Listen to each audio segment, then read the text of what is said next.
What's up, everyone, and welcome to another episode of the RFCLA Fan Pod, brought to you by the Bonus Point Podcast. My name is TJ Olsen, and we're back again chatting everything RFCLA.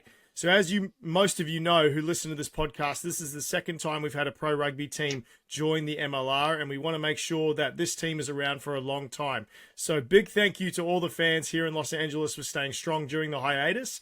And let's keep the passion for rugby alive and motivating us here at the Bonus Point to bring more local content to LA fans. But with that in mind, our goal was to bring some awesome guests on this podcast. And we've set the bar pretty high this week as we are joined by one of the big role players of this new franchise.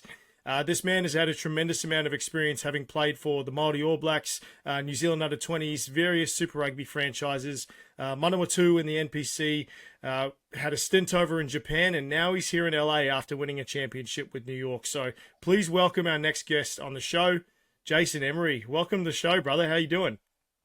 Yeah, I'm good. Thanks for having me, bro. That's a hell of an intro, though. One of the best ones I've heard of. Well, when you've had a career like yours, mate, you got to come out swinging. So I think we've obviously got a fair amount of stuff to get into because we obviously want to chat about your career, the move to LA, and as well as the team's mentality heading into the weekend. But let's start off with something fun. I've got a few rapid fire questions in a segment that we like to call. Let me get comfortable then. Yeah. It's called Tap and Go. So obviously you've been around the game long enough, and you know that sometimes a tap and go comes at you quickly, whether you like it or not. So I'm going to throw you some quick questions, and I just want you to come at me with the first thing that pops in your head, okay? So you ready for this? Awesome. So first question, what's your preference, attack or defense? Attack. Favorite pre-game song or artist? Maybe Chris Brown. That's a good one. I'll give you that one. That's a good hype up guy. There you go. Yeah. Which one do you prefer, home or away RFCLA kit? Oh, I'm gonna go home. I like the blue. I like the dark blue. Nice. That's good. That's a good one. Which one would you rather do? Would you rather whack someone with a good step or just burn them and leave them in the dust? Oh, I'm old now, mate. So I'd say step someone. I can't really guess anyone these days unless it's a prop. That's still someone. I'll give you that one. That's good stuff. All right, sport you'd play if you weren't playing rugby. I'm not good at it, but golf. That's a good one. Plenty of other rugby players and other athletes love the golf, so that's a good choice and nice and quiet. Good fun with your mates. That's good fun. All right. So go-to drink when you're out having a few with the team. Coors Light, definitely. There you go. The Good big stuff. bots too, the big ones. the big chunky Yeah, ones. you need a couple of those. Yeah, the tallies. Yeah, I love that. Okay. Standout moment of your career. Oh man. Probably winning a championship for Manawatu actually. When I think back now, it's kind of a long time ago, but we can probably get into that a little bit later. But that's probably the highlight so far. Yeah. That's a great memory. There you go. All right. Idol growing up. Christian Cullen. Yeah. He was he was quick, had a good step, and he was strong. And I don't think he was that tall. I've never met him in person, but he didn't look that tall. He's just real quick. I mean, you couldn't have chosen a better player. Geez, that's a pretty good idol to look up to. Yeah. Oh, far out. All right, two fun ones to end it out. So, worst dresser on the RFCLA team. Worst dresser. Ooh. I'll chuck my flatmate in that. Probably Bruce. He's always wearing some kind of like team kit. It doesn't have to be LA. It's other teams he plays for. So I'll put Bruce in there. That's a good one. All right, last one. Best dresser on the RFCLA team. Who's got the most style? I'd say Austin White. He's always got nice looking shoes, the chain, good looking man. So I'd say Austin White takes the best dresser. And with the chain. There you go. Okay. Well, yeah. thank you for getting into that with me with some quick answers. So we can dive deeper. You can take an easy deep breath now because we're going to chat about your career and what led you down the path eventually and now you hear of RFCLA. But let's start off with you in schools, because I know you went to Palmerston North Boys High School, and you made Yep. the first 15 there in grade 11. And while you're at school, you also signed with Manawatu as a contracted player. So was it something as a young fellow that you always thought that you could see yourself playing rugby professionally, or was it particularly like a certain time in your career when you realized this could be a possibility? Yeah, no, that's a good question. Yeah, like at school, teachers would ask me like, "What do you want to be?" And I was always saying like rugby player, and they'd be like, "Oh, like you kind of brush it off." That's when I was at primary school, intermediate. So yeah, I just love the game. I just love playing rugby, and then it was probably at Palmerston North Boys actually where they had kind of a pathway. I could see a pathway to being a professional rugby player. So that's kind of probably about that 15 where I, thought I could make it professional. Make it professional if that makes sense. Mhm. No, Yes, around that age, yeah, that I actually really wanted to. And I've just been lucky. So I've basically been straight out of school and into a professional environment, which I'm very lucky for. I think it's my 12th year maybe playing professional, which is a bit scary. I think about that just makes me feel old actually when I think about that. yeah. But yeah, I've definitely been lucky, man. I don't ever take it for granted. And when it's a tough, when days can be tough, you just think about kind of where it all started and like why you play the game. Yeah. Sorry, I got deep on you early there. No, the deep is the best. I love it. I love it. We got to start off with the good stuff there. Keep people Yeah, engaged. I love it. So, well, that's a great point, because you did go on to compete at a Junior Rugby World Cup with the New Zealand under-20 team. You guys came in yeah, second place during that, and then later down the track, you finally made your debut at the age of 18, which is crazy to say. Is like when I say yeah, finally, is like that's something where you're still very young. You're just still in school, and in 2012 you get to debut against Wellington, and you don't only get to debut in your first NPC match, you get to also score the only try for your team in that game. So what was that like, running out in the Manawatu colours for the first time, and debuting and getting to do that? yeah. It was that year was like I'll talk about the year. It was the first year out of school. So I was with Manawatu Academy, and they said that we had to work or study. So I just took what I thought was the easy option was to study, and I did a bit. I did sport, but I didn't finish it. We can talk about that later. And then I actually got asked to trial for the under 20, so I was a year younger. Because Malakai Fekitoa wasn't eligible, I think. I Mm-hmm. don't know, yeah, could just come from Tonga maybe, and they have to do a certain amount of stand down. So I actually got to trial in the second match, and yeah, basically I obviously went all right and made the team then. And then after that 20s competition, I got signed on full contract with Manawatu, and then yeah, I wasn't expecting to play at all. We had some pretty senior, players that in the Manawatu team that I looked up to, and I was watching on TV 6 months before, and then yeah, to play. I think the first, yeah, I can't remember actually. You did say Wellington, yeah, to play that game, and kind of that whole year was just like everything was moving fast, and yeah, just yeah, playing at home. My parents were there. My girlfriend, who was my wife now, was there as well, and her parents. So yeah, it'll actually be cool to look back and watch the game because I think we lost that game. So that's yeah, I can't remember actually, but it does bring back memories when we start talking about it. Yeah. Well, I think there's one thing I want to touch on regarding that year, because it's definitely something that I saw, and I kind of got a little bit of just starstruck with all the talent in this photo that I saw. But if we were to look at this photo here Oh yeah, at your Steinlager Awards that you attended, on the yeah, stage, you've got a collection of great rugby talent with the likes of yourself, Robbie Fruin, Conrad Smith, Richie McCaw, so Steve Hansen. So when you see this photo, what kind of memories come to your head when you look at it? yeah. I actually totally forgot about this. That trophy's at mum and dad. Like not yeah, that trophy's at mum and dad's house. So yeah, I remember yeah, me and my obviously wife at the girlfriend at the time went to these awards, and we were like, what were we, 18, 19, and we were seeing Conrad Smith, Richard McCaw, I think Dan Carter was there as well. And I wanted to ask for photos with him, but I was like, oh, I want to be that, that annoying young guy that wants a photo Yeah, with him. So this is a cool photo, man. I haven't seen this. Yeah. But no, it I'll was flick it just over to you. like,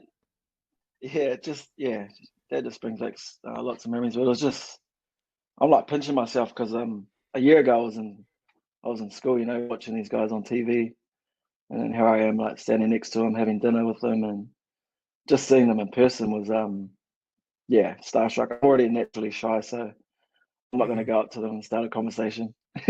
Yeah. Well, it clearly went up from here because you fast forward a little bit and then you get Yeah. to go and start your career and get signed in Super Rugby. So, what were the big differences you noticed going from an NPC program to a Super Rugby program? Oh, it was intense. So I had my first preseason. I'll give you a rundown of like a single day we had. I think we had to be in at 5 a.m. and then I think we had a running block in the morning, come in for like a quick shake, and then we'd have a gym session and then a skill session, I think. So that's 3 sessions, but before 9 a.m. And we'd actually go do community work, Hmm. like I don't know, painting over people graffitiing on I don't know, walls or something. We'd do that for 2 hours. Then we'd have to have an afternoon session, which would be 2 hours long. This would take us to 5, I think, 5 p.m. And then we'd have to go swimming for an hour. And that Mm. was 5 days a week. And that was my first preseason.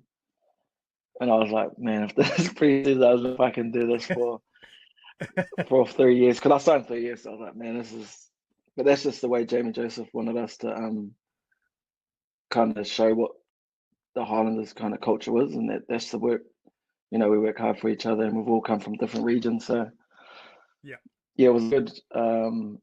Welcome to Super Rugby. I definitely, I haven't done anything harder since then, to be honest. Hmm.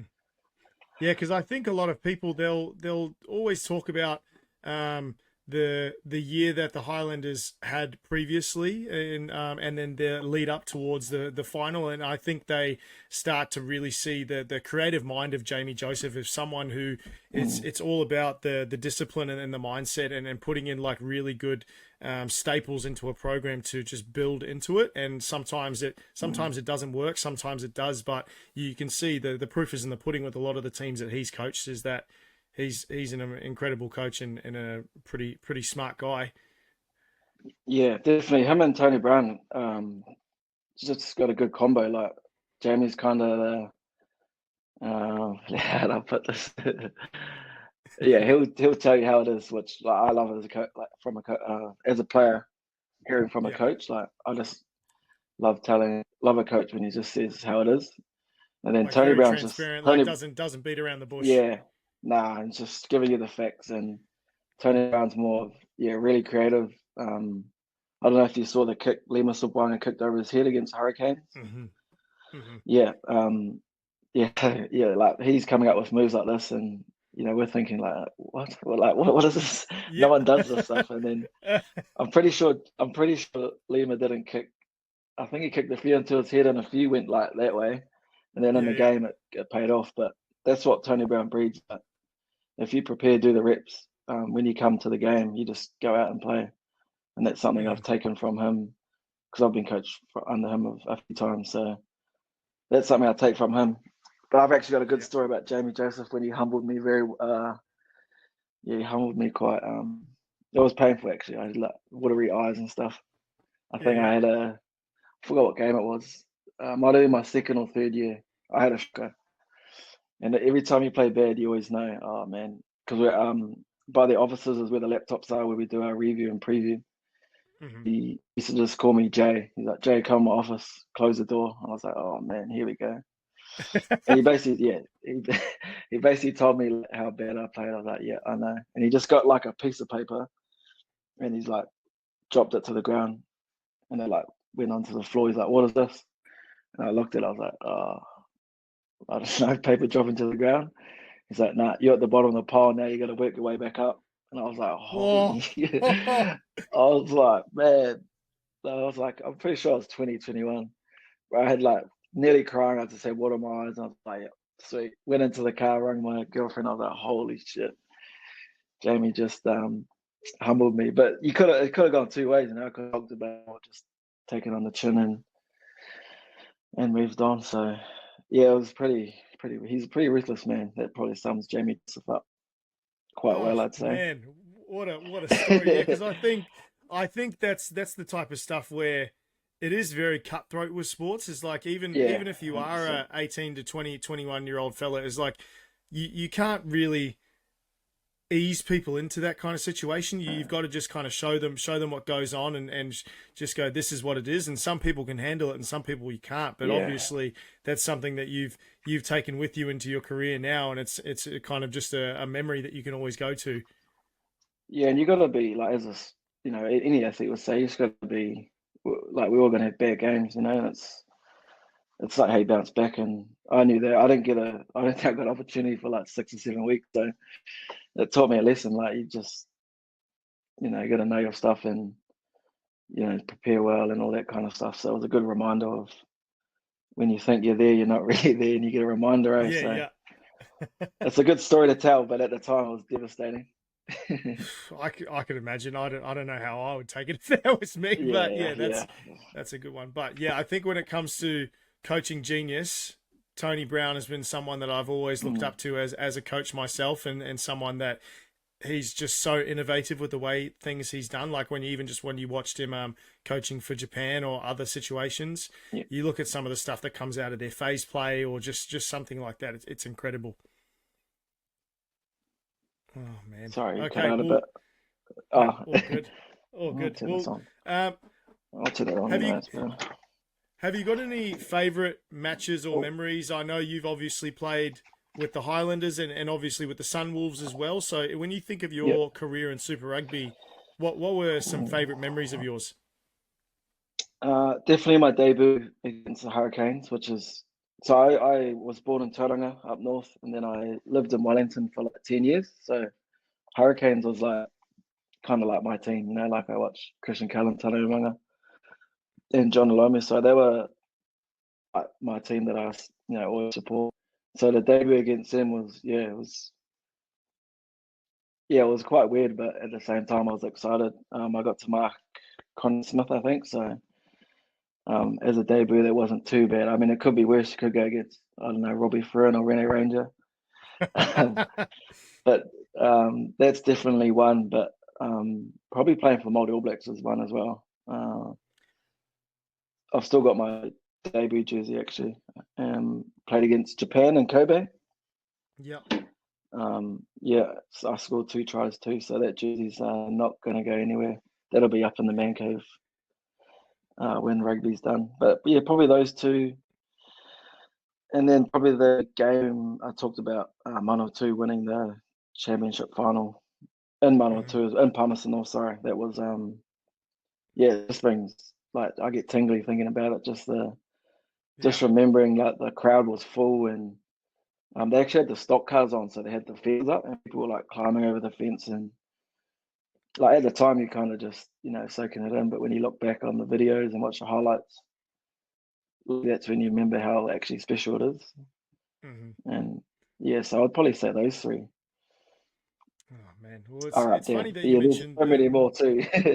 yeah. There's so many It's more funny as that you well. But mentioned the yeah, Māori All Blacks portion because I know when it comes to the Māori All Blacks getting selected or just representing them, it's something where it's important to so many people across the country, and mm, it's you get to see how much passion and mana is played in that jersey because you even just before the game starts, you get to see a very specific haka, obviously yeah, very different to the All Blacks national team, and then a lot of people get to experience that for the first time because obviously the Māori All Blacks don't play as as often as the All Blacks, and yeah, every time I see that haka, I get tingles. Like I got to watch one of my yeah, best mates who was from school play in the game against Moana Pacifica, and he was in the 23 jersey, and just watching him do that haka for the first yeah, time, I was getting goosebumps, and I'm not even playing in the game, so yeah, it's something where you know how much it means to people. But what was that feeling when you get to come out, you get to put that jersey on for the first time,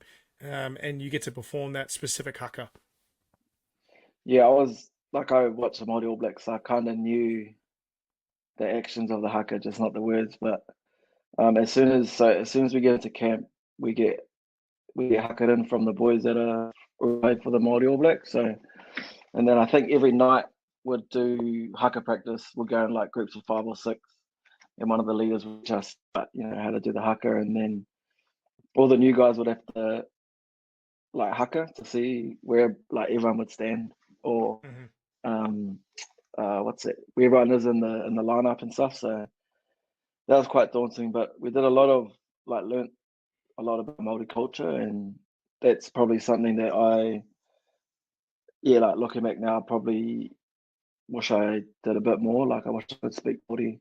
I could understand a little bit of it, but um, we kind of moved away from my Māori side, like with my family, just with mum and dad where they're working and stuff like that. So um, being able to connect to my iwi, and I gave my marae and Waikato a Māori All Blacks jersey, which they've hung up in the marae, which is pretty cool. But like I said, when I gave it to them, it was a big presentation, but I couldn't speak Māori, so I felt quite ashamed that I didn't. I played for Māori All Blacks, but I couldn't speak Māori, so Mm-hmm. yeah. So it's cool learning about the Māori culture, and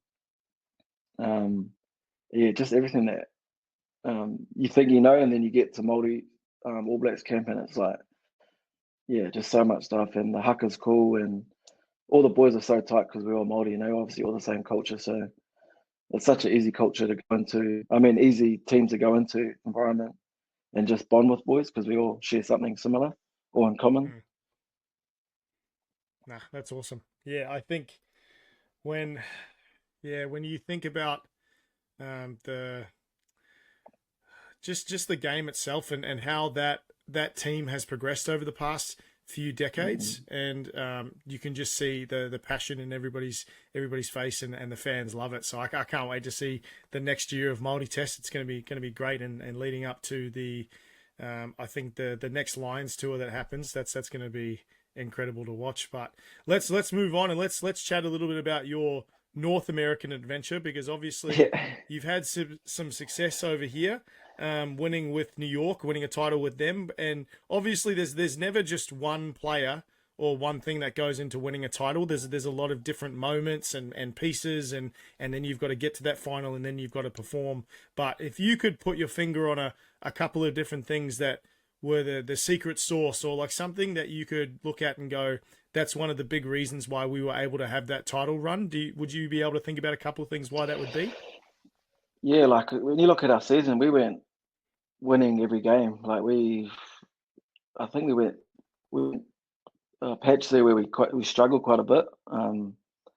I think it was forgot the game. We got pumped, and then we had I like to call them crisis meetings, but when things aren't going well, when things aren't going well, and so we had Andy Ellis, Nehe Monoskota, and I think Wasaki Naholo just joined us, and we basically just had a meeting about what other teams think of us, um, and what's more important, attack or defense. And we kind of it was a good conversation we had, and then we kind of got a lot of good ideas around like how other teams would look at us and what we want to put more time into.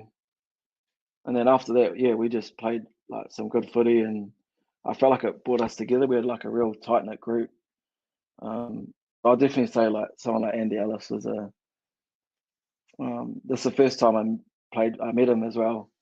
And I told him this actually after I had a few beers, obviously, but I said I hated him and the Crusaders. and he and he goes, "Why?" I'm like, "Oh, you guys just win too much. You're too good." And he just starts laughing. But I can see why the Crusaders are so good, because like Andy brought like a different culture and like a kind of like a family type vibe. Like you actually want to be here. You want to work for one another, and all our partners and families are tight as well. So that makes our job a lot easier if off the field stuff's good, then we just focus on the rugby. So I think it goes a lot deeper than what you see on the field um, with a team. You can kind of tell a team's going well. If a team's going well, it's obviously their culture's really solid, and off the field stuff's fine. Yeah, if that all makes sense. Sorry, I said, said a few things, No, but that I put it. makes total sense. Yeah, Yeah, I I put it think down it's to Andy I. Ellis and leadership. Yeah, Mm, it's definitely big man mm. making a run. Well, I'm the same as I actually got to meet him when he came and played against the Giltinis a few years ago, and it was a really weird feeling because I was very starstruck as well, because I was like, Yeah, I'm meeting one of the greatest players to ever play the game, but I also stood there and I was just chopping it up with him, and I was like, should I say it? I don't know. And I was like, yeah, Crusaders though can't handle it, and he's sitting there and he did the same thing. He's like, what do you mean? And I was like, yeah, you yeah, guys just win way too much. It's but yeah. honestly one of the nicest fellas I've ever met in my life, and it's Mm, just he took the time to just stick around, have a chat, and just like pick my brain, and it was awesome. But yeah, I think just watching that team, and the way you guys were able to battle a lot of adversity and come out through it has to yeah, be not just on the field stuff. You have to build the culture. You have to go through the thick of it, and you have to really come together as a squad. yeah, 100%. Yeah, and I probably missed the butcher out too. If he's listened to this, he'll hate that I missed him out. But he was a key part of all that, and Marty Veal and yeah, Marty Burke and all that. So we went through some adversity that year. I think we were struggling to make the playoffs at one stage. Pretty sure we had to fly to Atlanta to play the semi, I think, and then we Mm-hmm. had Boston. So we went. Yeah, we flew away twice to play. Oh, we had to go away from home twice to the final, which was at home, which was pretty cool. Yeah. But yeah, I think everything has to go right, when you're making a run. Like we're pretty lucky on the injury front. No one was suspended, and we had a full squad. So all that kind of comes together as well to winning. Mm. No, that's awesome. Okay, well, I know obviously there was a bit of disarray with the whole New York situation. I know you've been Yeah. interviewed plenty about that, so I won't pick your brain about that. But you've ended up on the opposite side of the coast here. So just first off, just about LA in general, what's your favorite part about living in LA so far? Oh, the weather, man. Definitely the weather. Definitely the weather. Uh, yeah. No, I'd like just to talk about the New York stuff real quick. Mm, Just how I kind of got here probably is like we obviously found out over a WhatsApp message, which was not ideal, but we'll save that for another day. And then I was stressing, man. I was um not sure what was going to go on with like how we're going to get paid, and obviously I've got a wife and three kids, so I was stressing out, like trying to find a job, really trying to find a because I knew all the MLR teams late December all going to be filled up, and I was actually lucky. Stevie rang me, I think 2 days after, and he sent me a WhatsApp message first. He goes, "Hey, this is Stephen Brett. Give me a call." And then we just started talking. He said he'd love to have me, and I was just yes straight away. And he kind of talked about the team and how it's new, and it'll be cool to be involved with something new. And I just said yes straight away. And probably the only tough part about being here is like my wife and kids are back home in New Zealand, which is tough. But regarding the situation and how late we got told, my wife talked about it like we kind of knew that might be the option for this year. So that's been tough, but the boys have been really good. Quite a tight knit group, and obviously there's boys that are going through worse things that I'm going through. Like some didn't even pick up contracts. Some boys had mm. to go find work and stuff like that. So sometimes when you think like I do miss my family and that, but other boys are far worse off than what I am. So yeah. Mm.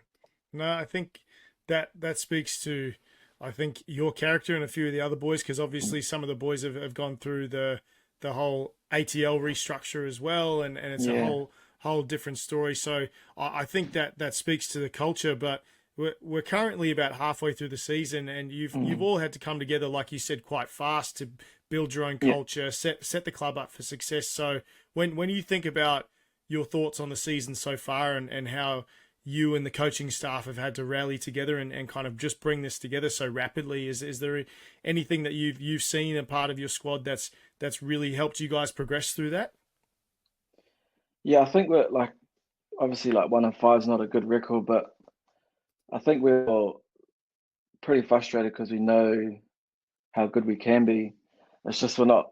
It's just not getting out there, and like people aren't seeing like how good we are. Like we're pretty injury. We got a lot of injuries at the moment, which doesn't help. I think we had 7 of our key experienced players out the last couple of weeks. That doesn't help at all. And I thought the young guys have been stepping up really well. Like they've kind of been thrown in there, and someone like Maddie and Sammy Walsh and Seth Purdy as well. I thought they've been playing very well. So for them, we've just been trying to get around those young guys, and it's a good opportunity for them to kind of show what they're about. Get their game out and test themselves against some of the best in the MLR. And at the same time, it's when you're not playing and you're injured, it's quite frustrating because like you can't really you can only do so much. You can only say so much and do it. So yeah, I think to sum it up, like we're frustrated, but because we know how good we can be. But I think we showed it probably 30 minutes against Dallas how good we could be, and then yeah, it's kind of taking a turn in. But the boys are the boys are strong, and we've rallied around each other, and yeah, we just don't want to leave any stones unturned, from here till the end of the season. Hmm. No, I think that's very well put, because I think in the couple of games that I've been able to see you guys play live, at least, like I think the Houston game, a lot of you had to battle a lot of adversity against a really tough opponent, and obviously it wasn't the outcome that you wanted, but you could see in patches here and there that there was the opportunity to take the game, and those are learnings, especially for a lot of the younger players. So yeah, I think that's going to be something that's just going to come with reps. Yeah, yeah, 100%. And like I think probably out of all those games, probably bar the last two, we've kind of been, there or thereabouts. I think, and that just comes down to us getting used to playing with each other and just closing out those tight games, and that'll come with time playing with each other and just experience for some of the younger boys, I think. Mm-hmm.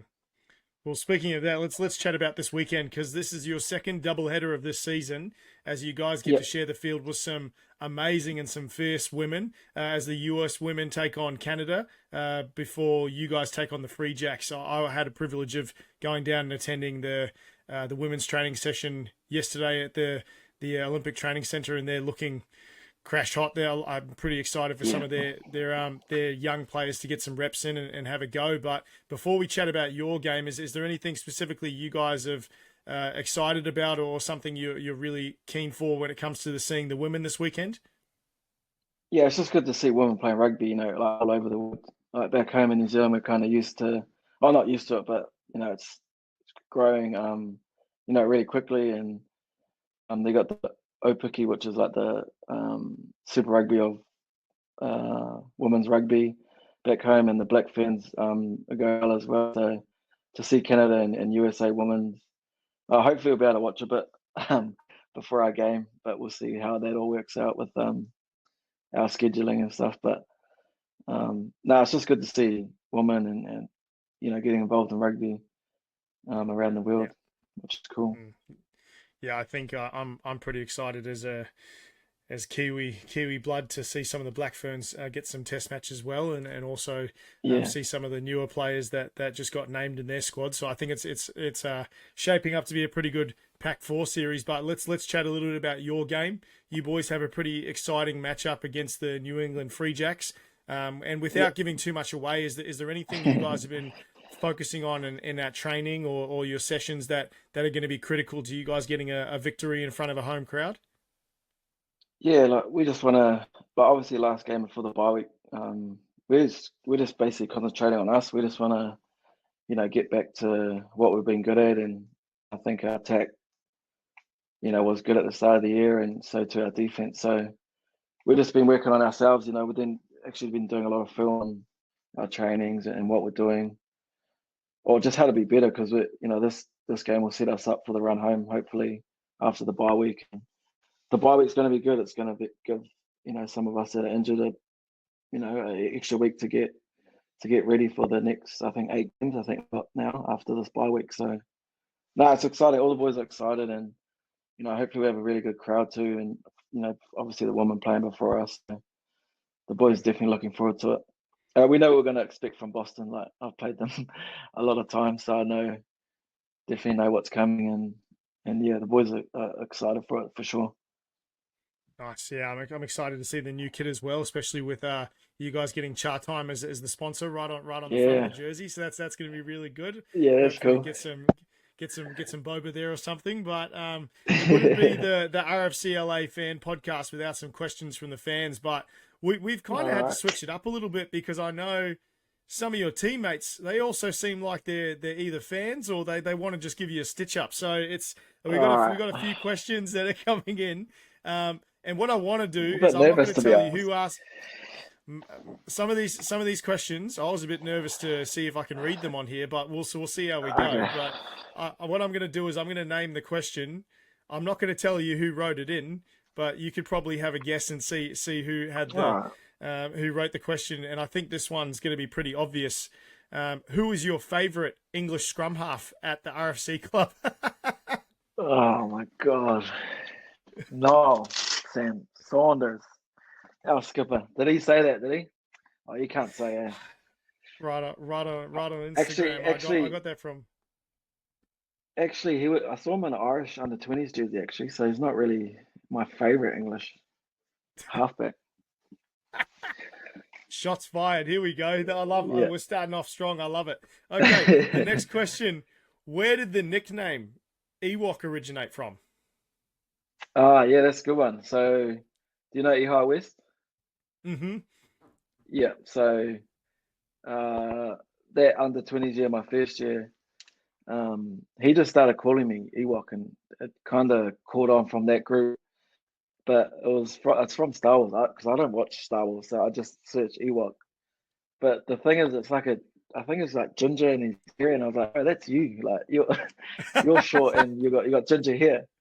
I was like, that doesn't make sense. But when one thing sticks, it kind of stuck. So Ewok kind of started when I was young. I actually got called Kid a lot when I was at the Highlanders from Aaron Smith. And then Ewok kind of came back this year because Jason Dam. So I've never been in a team with someone named Jason, another Jason in the team. So like every time, the coach or the boys would go, Jason, we'll both look. I'm like, oh, we've got to change. Someone's got to change your name.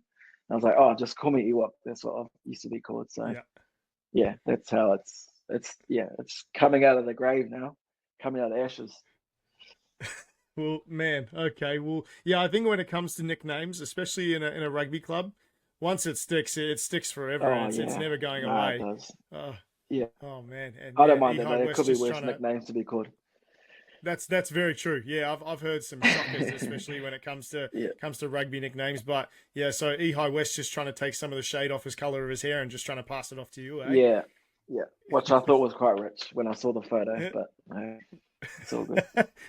No, it's a good one. Well, these next two questions, this next one is definitely a stitch up. I don't even know what kind of question this is, but what kind of bowl do you use for your haircuts? Oh, I know this is definitely one of my friends from Palmerston North. I'm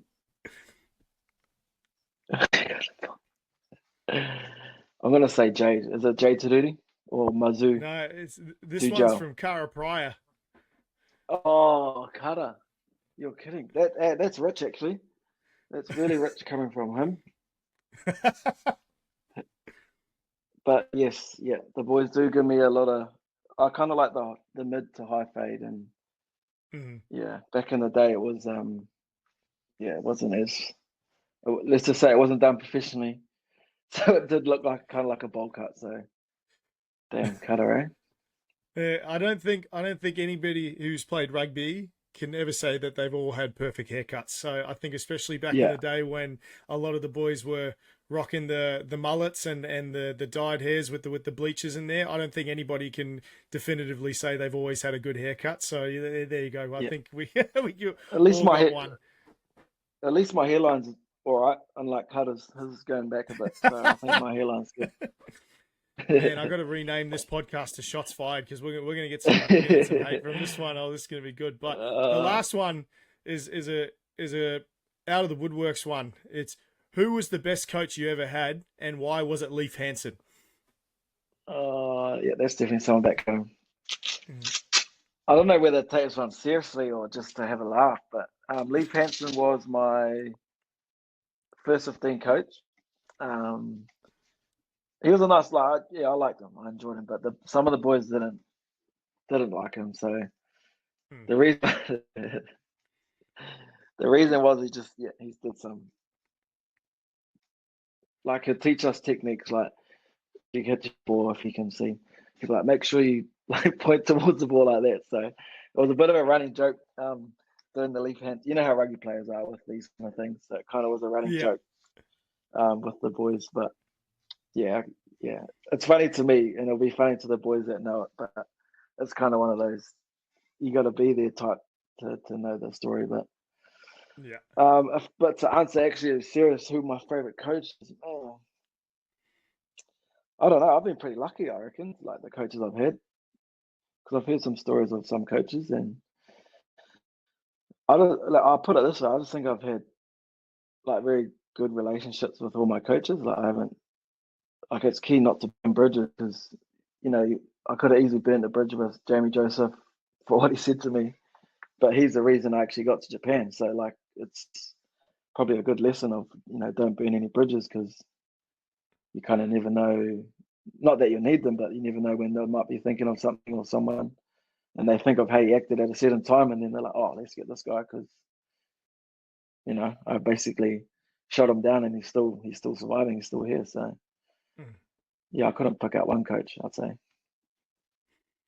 that wouldn't be fair. Yeah. when you're spoiled for choice, that's always going to be a tough one. And yeah, I think when you look back at your career, if you can take little tidbits or nuggets from some of the coaches that you've been given and pass that on to the next generation, I think that's all you can ask for, eh? Yeah, no, that's what like I love. Getting around the younger guys. Like I know how much I want to learn, and I've been in their footsteps. In their shoes a while ago now, not like yesterday. I just know how they're feeling, and like I've been through. I've been pretty lucky to play with some of the best players in the world, and then being coached by some as well. So any knowledge I can share, I reckon it would be bad for me not to. Like I feel like I need to share it, and yeah, if young bucks asking questions, I always love telling them stories or giving them advice on how to deal with stuff. Which I enjoy that part of it. I like seeing young guys like make the step up and perform well, and yeah, it's because when I was young, I was looking for that as well. So yeah. Well, awesome, Jace. Thank you so much. We really appreciate you taking some time on your day off, especially ahead of your clash this weekend against the Freejacks, and we wish you all the best of luck. But before we let you go, just wanted to give you a chance. Any final words? Anything you wanted to touch base on? It's just more to probably the LA fans. Like, thank you so far for supporting us. I know results wise, probably not the start that you and us are looking for, but we're trying to build something pretty special. We feel pretty lucky to be the first team to be called RFCLA, and hopefully we lay a foundation for the next generation to come, and so yeah, we thank you for your support. And yeah, we're just trying to get on the community, and if you guys ever need anyone or any coaches, I'm free. Well, my wife and kids are at home, so I got a lot of spare time on my hands. But yeah, if anyone in the community needs help with coaching or anything, I'm available. And yeah, you can get me at Instagram or whatever. Nah, no, little shout out, get my followers up. Nah, but yeah, seriously, yeah, we just want to, we can build this together. It's not going to straight away be us at the top. It's slowly got to put rocks on for us to succeed. But yeah, we do appreciate you guys supporting us and jumping on this ride with us, which is going to be fun. Nice. Well, yeah, thank you, and I appreciate that. I know your phone's going to blow up now that you've thrown down the gauntlet and you're offering your expertise, so it's going to be good stuff. But yeah, it's going to be good fun. Well, absolutely. Thank you so much for everyone to listening. Be sure to tune in or come and watch the game at Dignity Health in Carson. It's going to be a festival of rugby this weekend. I can't wait to see how many people turn out and watch it. But tune in next time. We've got another amazing episode coming this way. Thank you again to Jason. I really appreciate you coming on the episode, and we will see you soon.